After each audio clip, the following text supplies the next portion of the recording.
In the journalist outreach ecosystem, as it were, there are limitations. There's only so many publications. So if you only want new wins, for example, it's not super scalable because the same publications are coming again and again. But for the person who wants to stay relevant, stay top of mind to both the algorithms and human readers, yeah, we have clients who are with us for years, and we're just doing something like 5 or maybe 10 wins per month, month after month after month. Now, we don't count the syndicated stuff, so there's way more in terms of syndicated content out there. That definitely builds and it scales, but I'm just talking purely about the one-to-one wins that we've built. Fastlane Founders and Legacy with Jason Barnard. Each week, Jason sits down with successful entrepreneurs, CEOs, and executives and get them to share how they mastered the delicate balance between rapid growth and enduring success in the business world. How can we quickly build a profitable business that stands the test of time and becomes our legacy? A legacy we're proud of. Fastlane Founders and Legacy with Jason Barnard. Hi, everybody, and welcome to another Fastlane Founders and Legacy with me, Jason Barnard, and a Greg Hello, and we're good to go. Welcome to the show, Greg Heilers. Awesome to be here, Jason. Thank you. Brilliant. Lovely. Well, we're going to be talking about authority building secrets for entrepreneurs, and this is hugely close to my heart. You build authority, you get the PR. And at Calicube, we leverage that and amplify it in Google and AI. So I think we're going to have a really great conversation. Now, the first thing I always do is analyze people's brand SERPs, and this is what comes up for you. You've got a small knowledge panel. That's a tiny knowledge panel with your name, a tiny photo, Facebook. Obviously, you're thinking about or working on building that out to something that looks more like this. Scott Duffy, Calicube's favorite client of the moment. We built this lovely knowledge panel for him. He's been with us for 5 years, managing his personal brand in Google and AI. And that makes him look like a superstar. And he is. He sold a company to Richard Branson, so he is a superstar. He deserves that positioning. And then I looked in ChatGPT for you, and I got a really, really lovely description. Co-founder of Jolly SEO, founded in 2017. And so AI is doing this summary job directly in the chat, and it generally gets it pretty good. I was really impressed by what you got there. Have you done any work on the AI aspect of your personal brand? I haven't done a lot, intentionally, I should say. So what we have learned in the last year or so is that brand mentions carry a lot of weight right now, as of mid-2025. So unintentionally, yeah, I've done a lot, but it wasn't intentional, I'll be honest. Right. And podcast guest appearances are great because you get brand mentions and you also get co-cited. And in AI, co-citation is really important. So being co-cited with Jason Barnard helps Greg, and being co-cited with Greg Heilers helps Jason Barnard. So explain to me what Jolly SEO does, because my approach to all of this is saying, well, I'm going to take what you've got already, so don't bother doing anything else, and I will package it for the machines and amplify it through Google and AI. And if you think about Google and AI, it's trillions of conversations with billions of people every day, and the people trust them to recommend the best solution. And if we can amplify you there, we're amplifying you through the biggest influencers in the world. But we can always have more press, PR mentions. How do you do it? So what we do is actually very accessible to founders listening to your podcast, Jason. We use these journalist outreach platforms, they're called. The old school one, Help a Reporter Out, it's helpareporter.com. Mm-hmm. And there's lots of others now, featured.com. You got to pay for a subscription, but really easy to get a win on there, and several others. All you're doing here is a reporter working on an upcoming article says, I need an expert on personal branding, for example. You chime in with 3 sentences, maybe 10 sentences, nothing more. You're not writing the whole article. And then you sit and wait and hope you get picked up. It's a numbers game to that extent. But in a nutshell, that's what we do for clients. And you mentioned numbers game. I mean, what are the numbers? What's the probability? I would say, what's the probability for somebody who's just giving it a go like I might? and the probability for somebody who knows what they're doing like you. Yeah. And that's really important because you're an expert at what you do. And that's the most important part. Obviously, having some writing skill is important, but it doesn't have to be perfect grammar, doesn't have to be perfect punctuation. To answer your question super directly, though, every platform has its own conversion ratio, we call it. Some of these platforms, you can expect maybe for every 10 pitches you send, you get a win, a published link somewhere or your name mentioned. Some of the platforms are harder and some are easier. So you can rig this in your favor by paying a premium to platforms. That filters out a lot of people who aren't really invested. But there's plenty of free options that you just need to write a little bit more. Again, just quick reminder, you're not writing a whole article, you're just writing a 2-paragraph pitch. Right. Now, I'm coming back to that is, number one, great advice. You're not writing the whole article. I think we would all go in there thinking, I'm going to answer the entire question. It's one point that helps the journalist move their article forward. And I'm sure a lot of people listening to this contribute to Forbes, and Forbes have that experts panel where they limit you to 400 characters. Is 400 characters a good idea? Yeah, it's somewhere around there. We have it pegged per platform, how many words you need. And so while I don't have it in characters, it seems like it'd be somewhere around there. It's around 100 words if we were to average it across them all. So it's pretty succinct. Okay. And on these platforms, so you're saying that some of them have a premium service where the I don't know what the people who are just playing around get filtered out. So the idea is it's free for anybody, and a lot of people sign up for the free one and they just really don't take it seriously. The ones who pay a premium are the ones that are being pushed. Well, perhaps I misspoke. I mean that there are both premium and free platforms. And some of the platforms do have freemium versions, but if you want to save time and spend a little money, for example, Quoted, QWOTED, has very high quality publications and you'll convert pretty well because it costs quite a bit of money to use. And then there are free, like helpab2bwriter.com, just marketing and business opportunities. Pretty decent conversion, maybe that like 1 in 12-ish you could expect, but you're not paying any money. So you're going to pay with your time writing. Right. Which is great. So how many platforms of like this are there out there? We use 7 right now, but there are more. Mm-hmm. And for your audience who's located in either Great Britain or Australia, there are platforms that have a heavy concentration of publications in those regions. We are US based and a lot of our clients like US publications. So I'm most familiar with the US based ones, but there are more. No, our audience is US and our clientele is mostly US. So Kalicube is very much a US focused company. So in the US, the platforms you've been talking about are the ones that my audience will be using. But then you say as well, Australia, Britain, there are specific platforms for them, or just within the platforms you have, there are specific media outlets? Absolutely. Australia has SourceBottle, has a lot of Australian publications. And the UK, I apologize to the UK listener, I'm blanking right now. We can follow up on that one.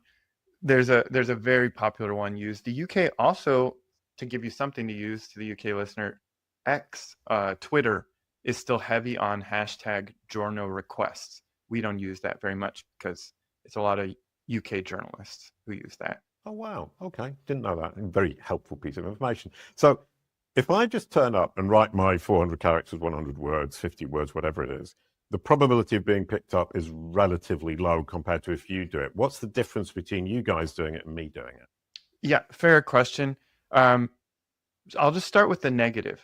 The negative is you are the subject matter expert.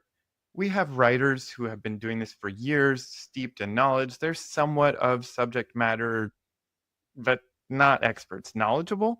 So that's the negative, right? You know best, and you know yourself and your company best. So you have to be comfortable with a ghostwriter, we call ourselves. And for some people, that's a definite no-go. So that's the negative in outsourcing to an agency like Jolly SEO. But what's great about working with us is that just to state the truth, but a plug for us is that we're performance based. We don't charge for time or effort. You're just paying for wins. And I would recommend anyone who's going to find a freelancer, find someone who's that confident in their skill that they're just charging you for the wins. Because if you've been at this long enough, like we have, we should be able to promise you that we can get the win, or you don't need to pay us. So that to me is the real trade-off here. You kind of 80-20 it, knowing we're not you. It's not going to be 100%, but you're not going to spend all your time on this endeavor. Right, which is an incredibly important point. So how does this scale, for example? I mean, over time, are we just building and building very gradually? Does it scale quickly? Is there a major win once you've been published a few times that people start to recognize you? Wow, great question. In the journalist outreach ecosystem, as it were, there are limitations. There's only so many publications. So if you only want new wins, for example, it's not super scalable because the same publications are coming again and again. But for the person who wants to stay relevant, stay top of mind to both the algorithms and human readers, yeah, we have clients who are with us for years, and we're just doing something like 5 or maybe 10 wins per month, month after month after month. Now, we don't count the syndicated stuff, so there's way more in terms of syndicated content out there. That definitely builds and is scales, but I'm just talking purely about the one-to-one wins that we've built. We're typically the lower volume player, and they're doing other things for really to push a lot of volume. Right, and the syndication point is something I think really important to bring up. I mean, I've looked at PR companies who say your potential reach was 50 million people. Here are all the places that picked it up. And a lot of the places that picked it up are simply duplicates of whatever it was within a network of sites that just copy each other. And the content then gets deleted after a few days. So they show you the win and then it disappears. The search engines are not looking at it. The AI isn't looking at it. And they're attributing, for example, Hungarian MSN at 50 million when Hungarian MSN gets 500,000. Yeah, for the listener, it's super easy to see. You just right-click, view page source, and do a Control F for the word canonical. Every article will tell you what the original article was. You can see what the original was, and to your point, Jason, I mean, there are whole agencies built around this transparently, and then there are also whole agencies monetizing this not very transparently. To each their own. We just decided those are freebies. That's for the customer to decide what the value is, and we just charge for the one win. No, I mean 100%. I was kind of bringing to the fore that idea of canonicalization, which you've now explained. I mean, a canonical is the original article. And you will find a lot of these articles are simply copies of and have no value in and of themselves. And I think people who aren't in the SEO industry, who don't know what the word canonical means and don't know how the system functions, would get caught out, either intentionally or unintentionally, and feel that they've got much more value for their money than they truly have. Now, the idea of journalists saying, well, I'm just going to go to this platform, I'm writing an article about this, I'll ask a question, I'll get lots of citations, seems from the outside that the journalist is being lazy or not serious. It's a scratch my back, scratch your back kind of relationship. It's if you're new to SEO, over the last couple of years, Google has codified what really humans know as a relationship. There's this thing called EEAT. To boil it down, every article we read as consumers quotes experts because those publications need to demonstrate that they're not just blowing smoke, they're not just citing themselves. They've got real live external people who are almost verifying the thesis, the hypothesis of the article. And so, yeah, we could say they're being lazy. And in fact, sometimes you can tell when you've fed the idea of a section, an H2 section, or the whole article to someone. But a lot of the times it's a pretty fleshed out idea they have, but they do need you. They do need an expert to say, this is a supporting statement around the thesis here. Right. Now, the next question kind of comes on from there is, traditionally SEO has been about links and keywords. So we count the number of words in a page, we calculate how often the word appears in a page, and then we know whether or not the page is relevant. And the more links your page has coming into it, the more authoritative it is. How out of date is that? I was just saying pre-recording, Jason, I really like what you did with CaliCube. I really like how, and even in your background, right, you still have Google. Yeah. I don't think we are post Google yet. I'm not one of those. I do understand the traffic has diminished for many pages and even whole websites. But I do think it's important what you do with your website, Jason, that you mention AI and the next generation of search. I still think they're very much both at play right now. So yeah, links where I frequent with expert SEOs, I'm not claiming to be one, but where I learn from them, is still very useful. There are people who have done testing of tens, dozens, hundreds, thousands of duplicated content websites with and without links to pages, to the whole site. And the links are still showing strong for Google. That said, the next generation of search, there's also a lot, you already said it better than I could. The brand mention and then being co-cited, this is with or without the link. So I think both are valid arguments, but it depends. It depends. Classic SEO phrase, right? It depends where your focus is. In fact, so it depends is something that I think we all find very annoying. I mean, I'm no offense to you, but sometimes you have to say it. But where I was kind of leading it was what I know is that links are helpful. And so, traditional SEO, people come in saying you have to have links. So somebody like an entrepreneur of a company will say, I want to be cited, but I want a link. And if I don't have a link, there's no value. And that's a really bad approach. If you get a link, wow, that's a great bonus because it works in search, as you said. But being mentioned and co-cited is what's most important today, because all of these machines are now analyzing the content using large language models or small language models that understand the content and understand who's in the content. So if you have, and we can come back to this, that small knowledge panel, although it doesn't look very impressive compared to our friend Scott Duffy, what that means is Google will recognize your name and who you are and be able to make what we call a linkless link back to you just by the fact that Greg Heilers is mentioned in an article. And I really want to push on that, is saying the work you're doing, getting yourself cited as an expert, is already enough for the machines today. The link is a bonus. Yeah, that's really interesting. This guy, Charlie Clark, I just spoke with a couple of weeks ago from Menti Digital. He had a cute phrase. He said, think beyond the link. At Jolly SEO, we have a premium tier that, people all the time come to us. I want to be in USA Today, Business Insider, Forbes, and it all has to be do follow. And we say, you've got to budge on one of those. We can get you the do follow, but not on those, or we can get you on those, but it's not going to be do follow. But you can't have both, so we won't be able to serve you if that is what you're fixated on. You're going to have to go to a marketplace and buy those for $6,000 from a contributor, and that's not what we do. We earn our way in.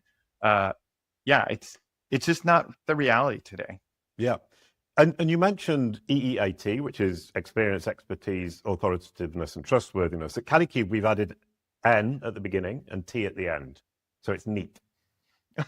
So we've added notability and transparency. And today you need to be transparent. And notability is hugely important because if you're just credible, I call it credibility. EEAT is just credibility under a fancy name, broken down into nice parts: expertise, experience, authoritativeness, and trustworthiness. That's credibility. If you're credible and you're notable, you'll always be top of the list. If you're not notable, you'll be further down the list. That's just logic. I love it. you need to build that credibility, and you need to start building notability. And what you're doing with those citations and the mentions within articles on big websites or small websites is hugely important for notability, because it builds that N. It keeps building it, but it also builds the credibility part. And you're talking about USA Today. Brilliant. Love to get into USA Today. Great article. Makes me feel really important. My ego takes a huge boost. Maybe I get a link, maybe I don't. But at the end of the day, that mention is going to be very powerful. But if I'm a dog hairdresser in Paris, getting a mention on the Poodle Parlors of Paris website is just as powerful, because it's localized, it's specialized, and it's vouching for me from an expert. Would you agree with that?